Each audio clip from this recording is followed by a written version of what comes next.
I saw him. So what? Star Destroyer is two of them coming right at us. Sir, might I Shut him suggest... up or shut him. We still remember The Empire Strikes Back through familiar images. The blinding white of Hoth and the chaotic retreat. Luke emerging from the darkness with an arm no longer whole. Han Solo frozen in carbonite and Leia standing still, unable to finish what she needs to say. But that is only the version of the film you are allowed to see. From the very beginning, the studio removed many important scenes from The Empire Strikes Back scenes, in which Han and Leia share a kiss, clear enough to name their love before it is taken away. Scenes in which Luke truly recovers long enough for the audience to finally breathe. Scenes filled with caring hands, temporary shelters, and victories that are very small and very human.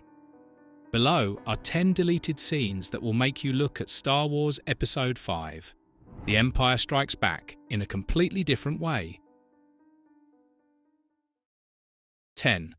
The kiss that was not allowed to exist, when Empire refused to complete a love story. I love you. I know. When I was younger, I always remembered the Cloud City sequence as a sad but beautiful farewell. Han Solo is lowered into carbonite. Leia confesses her love. Han answers with a line that is both confident and evasive. A conclusion romantic enough to linger in memory, neat enough not to provoke questions. But that was not the only version that ever existed. In another take, Han and Leia kiss more clearly. Not a half-hearted brush of lips, but a kiss long enough to confirm that their relationship has moved past ambiguity. They are no longer just two people arguing because they are afraid of being hurt. They have chosen each other. And precisely for that reason the kiss could not remain. If this scene were kept, The Empire Strikes Back would inadvertently give the audience a very dangerous feeling closure. Even if Han is frozen, even if the story ends in defeat, viewers could still comfort themselves with the thought that love had been affirmed, that at least one right thing had happened before everything collapsed. Empire does not allow that. The line "I love you" / "I know" only works because it arrives in a state of absolute deprivation. Leia speaks when there is no time left, when every defense has fallen. Han does not reply with "I love you," not because he does not love her, but because he has never dared to commit through language. If a complete kiss had already happened, this line would become a repetition, no longer a direct emotional blow. The film does not oppose love. It allows love to approach, allows it to stretch tight, allows it to exist in glances and silences. But Empire refuses the moment of confirmation. No kiss, no promise, no completion. The deleted kiss was not removed because it was wrong. It was removed because it made the pain bearable. 9. Echo Base Medical Center. A moment too quiet to be kept. The back is growing real well. Scars ought to be gone in a day or so. Does it hurt? Nah, I'm fine. There is a familiar image in the audience's memory. Luke Skywalker as someone who must always walk alone. He nearly freezes to death, is immediately pulled back into war, and then leaves for Dagobah before he has fully recovered. Leia, by contrast, exists as a leader who does not allow herself weakness. But in a deleted scene set in the Echo Base Medical Center, that structure nearly breaks. Luke and Leia Medical Center contains no romance, no sexual tension, just a very ordinary moment, Leia staying by Luke's side while he is still weak, speaking softly and slowly without commands or strategy. A moment in which Luke is not a hero and Leia is not a symbol. And that is precisely what made the scene unacceptable to Empire. If it were kept, Leia would become a place of safety, not because she protects Luke with authority, but because she stays. Luke, for the first time in the film, would have a clear emotional anchor. a moment of being seen as human before being pushed back into the machinery of destiny. Empire does not allow Luke to have a safe place, nor does it allow Leia to be soft. More dangerously, the scene evokes a feeling that is difficult to name familial intimacy. Not romantic, not desire, just absolute instinctive trust, entirely different from the charged relationship between Leia and Han. If this scene were kept, audiences might not consciously understand it, but they would feel that this bond is not the same kind they are being guided to believe in. Empire needs Luke to be isolated so that the final shock lands harder. Empire needs Leia to be cold so that her later choices hurt more. Empire needs emotional imbalance so that this world can never return to equilibrium. The medical center scene was not deleted because it was unnecessary. It was deleted because it was the only moment of healing, and Empire refuses healing. 8. Wampa attacks, when the monster is not allowed to be the enemy. Han! Mind us in this? I thought you had decided to stay. Well, the bounty hunter we met on Nord Mendel changed my mind. Does Luke know? He'll know when he gets back. Few people know that in a version that was never released, the Wampa does not die immediately. It survives, infiltrates Echo Base, and attacks soldiers in narrow corridors. If kept, the first half of The Empire Strikes Back would have taken on the shape of a monster movie, a ferocious creature in closed spaces humans forced to hunt their fear in return. And that is exactly why the scene was removed. A monster is a fear with a shape. It can be identified, contained, and ultimately killed. If the rebels could defeat the Wampa inside the base, they would gain a small victory. Not enough to change the war, but enough for the audience to exhale. At least they did something. Empire does not allow the audience to exhale. In the theatrical cut, the Wampa is merely a survival accident. It is not an enemy. It carries no moral meaning. The true threat must be the Empire, a system without a face, impossible to negotiate with, impossible to kill with a single strike. Cutting Wampa attacks turns Hoth into a place without a clear culprit. Anonymous cold, anonymous death. Fear with no specific target for the audience's anger. Empire does not want you to face fear and overcome it. Empire wants you to understand that some things cannot be hunted, cannot be killed, cannot be solved through individual violence. The Wampa was removed to make room for something far more terrifying, a smoothly functioning system that does not need to roar. 7. Yoda's test, the exam that was never graded.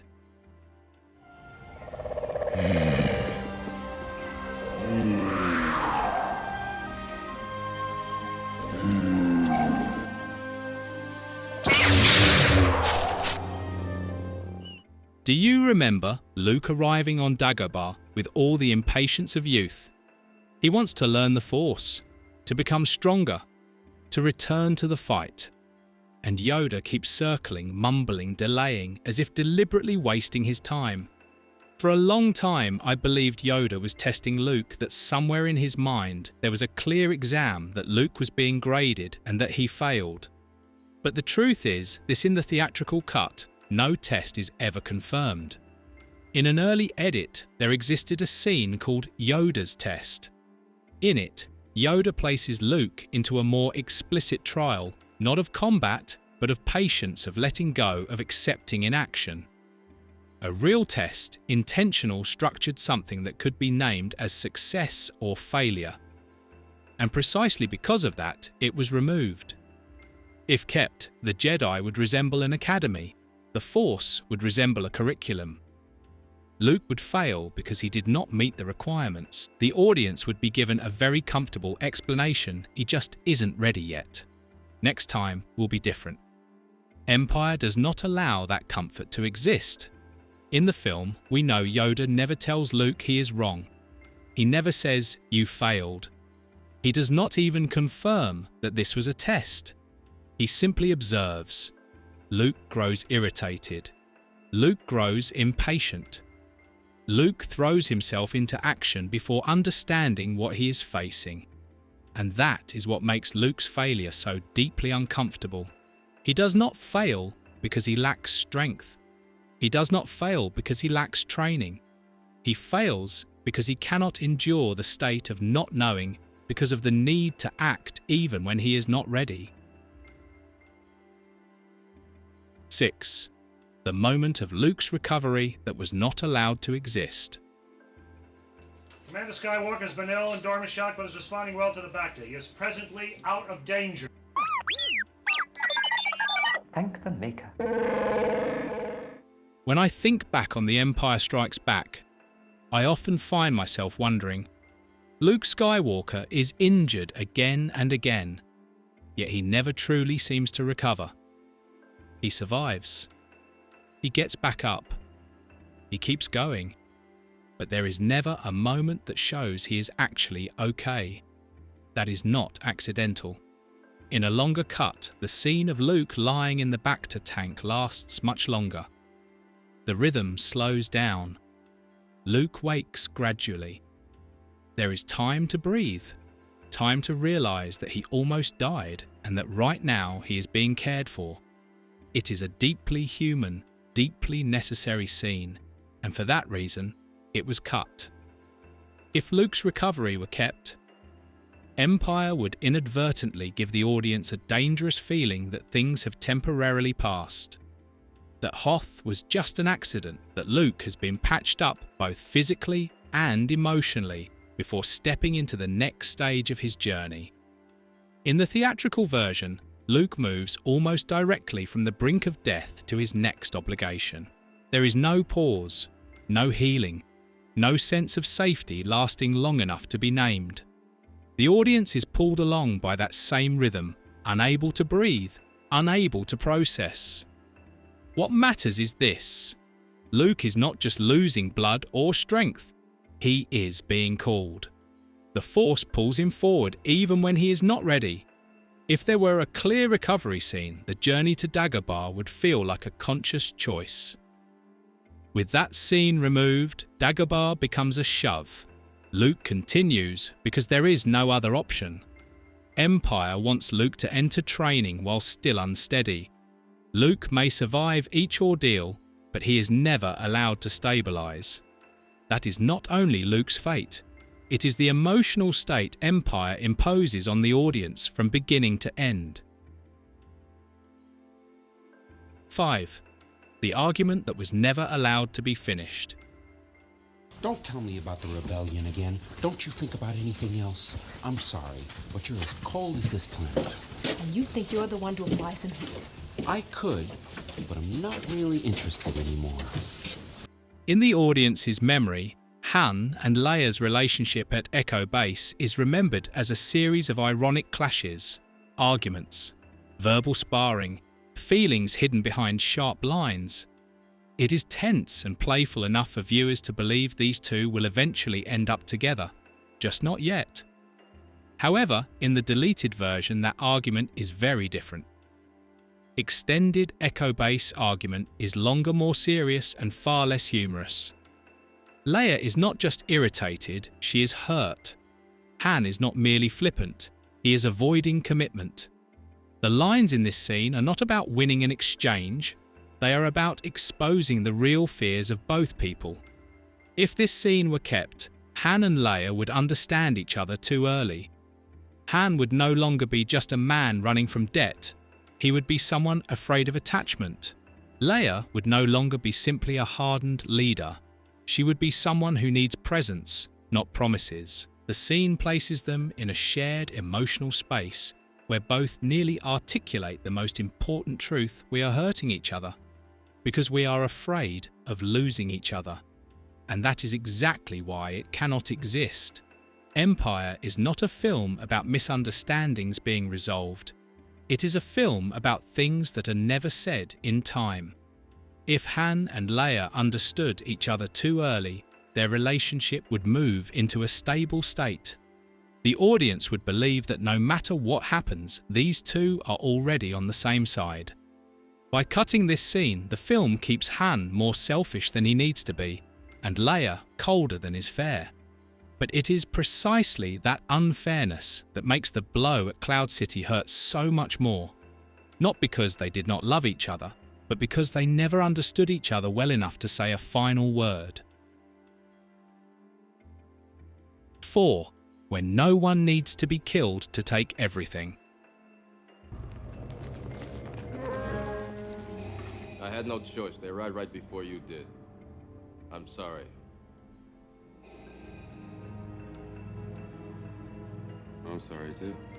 In the audience's memory, Cloud City is a place of betrayal. Lando sells out his friends. Vader sets a trap. Everything collapses because of a bad deal. But in a deleted scene, Empire once went much further, and for that very reason, it had to pull back. In Lobot's capture, the Empire kills no one. They take control. Lobot. The man who operates Cloud City's systems has his neural interface compromised. No torture. No execution. Just the removal of autonomy. The scene is too modern and therefore too close to the real world.